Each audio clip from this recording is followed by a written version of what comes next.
Welcome to the Fan Cave, a podcast given from the perspective of a casual fan, episode 1. Today I will be covering the Grizzlies versus Cavaliers game, the BYU versus UConn game, and part of the Nuggets versus Timberwolves game here on November 15th of 2025, as those are the games that I watched. Starting off with the Grizzlies-Cavaliers game, I thought that Sam Merrill guarding John Morant off rip was definitely a very interesting choice. Sam Merrill definitely not known for his defense. And also, Evan Mobley was shooting threes with confidence in the first quarter, which I love to see. I want to see Mobley turn into more of a scorer like he has been over the past year.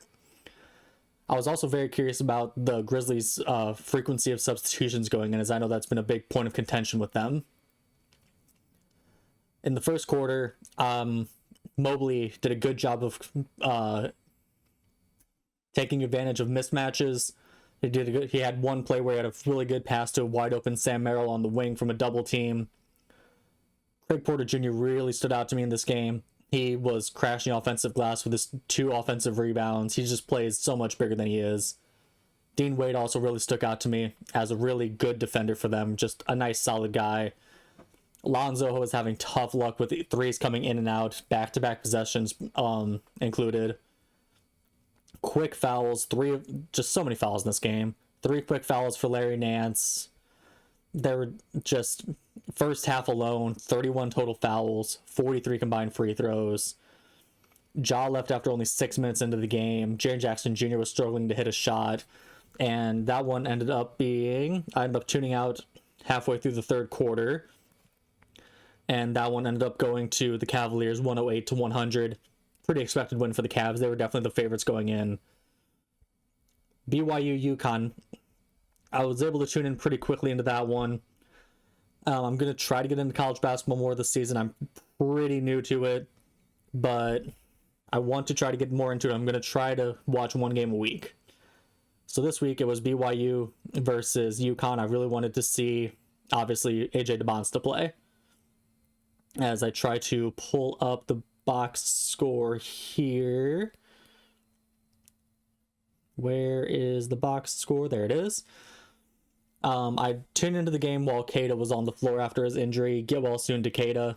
I didn't get to actually see the play, but it must have been a pretty bad injury. For UConn, Terrace Reed Jr. and Alex Caravan were just lights out. Terrace Reed didn't miss a shot until quite a ways into the second half.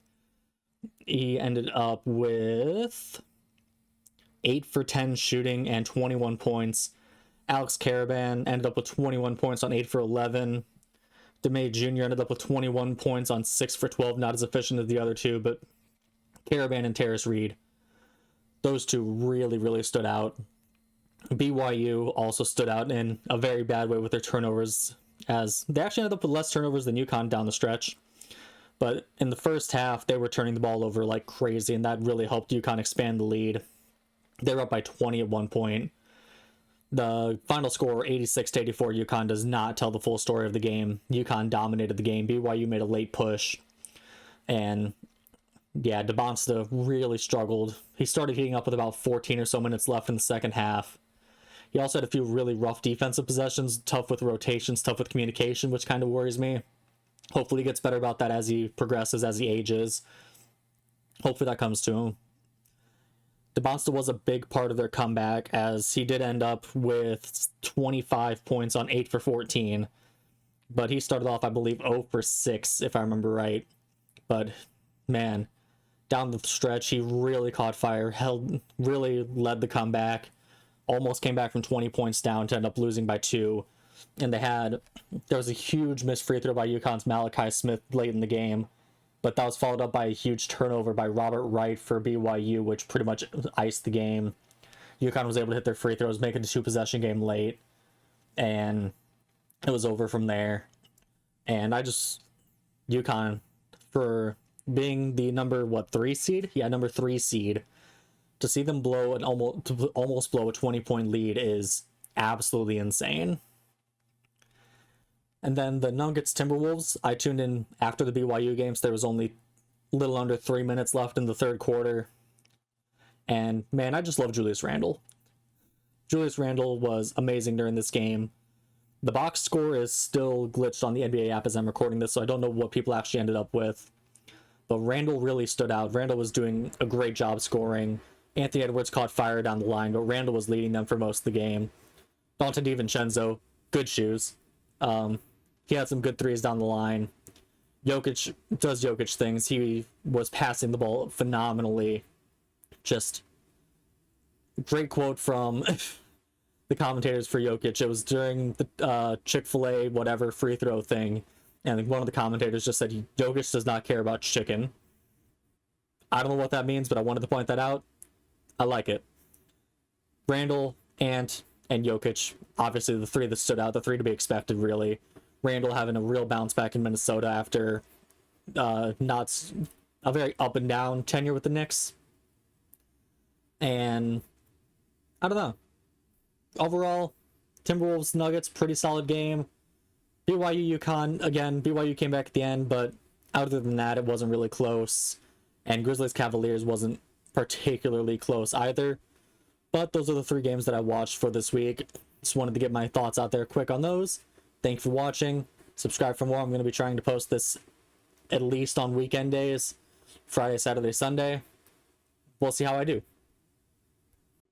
I almost completely forgot to mention that I am charting what games that I am watching. I'm going to try to cover every NBA team at least once this season. So I have a little chart here to show how many times I watched each team. It's going to be color-coded and whatnot. Cavaliers, Grizzlies, Nuggets, Timberwolves are obviously the teams I watch, so they're the first ones on the board. NCAA, I'm just going to add teams as I've watched them because there are just too many damn college teams. And then when the seasons come around, I also have an MLB and WPBL chart getting ready. So I'm going to try to spread out my watching as much as I can. Going to try to cover every team for MLB and NBA. I'm going to try to cover them pretty equally. I obviously have my fandoms, so they won't be exactly equally. Like, once baseball season comes around, I am paying more attention to the Cubs. NBA season comes around, I'm going to be, unfortunately, watching the Mavericks more probably, and watching my wife's favorite teams of the Marlins, then for MLB, for basketball, the Hornets and the Pacers. So, but I'm going to try to cover every team equally. We'll see how it goes.